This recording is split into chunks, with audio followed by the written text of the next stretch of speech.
Catherine Bernardo update. Yan ay story ni Catherine. And after ng closet clean out ni Catherine, and nag-workout pa nga si Catherine, sabi, late night Sunday, and work, kasama niya si Coach Mauro, and napaka-productive ni Catherine.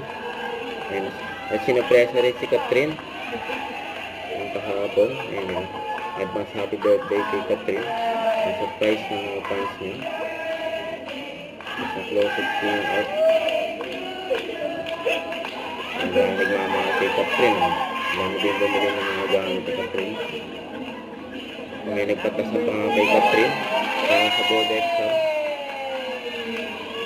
Ang paswerte si Catherine. Hi, Katropa! Happy 12 years! Oh my gosh! Grabe, parang may teenager na tayo.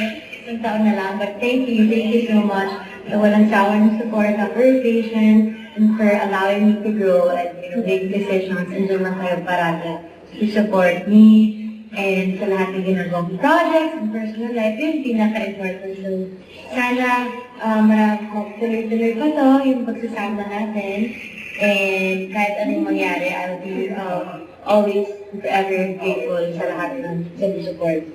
So, enjoy lang kayo by mga personal life, no? And let's celebrate soon kapag medyo maluwag na yung schedule. Medyo busy lang. See you. Don't forget to subscribe and click the notification bell for more updates. This is with Charlie Action Vlog. Stay tuned for more videos. See ya.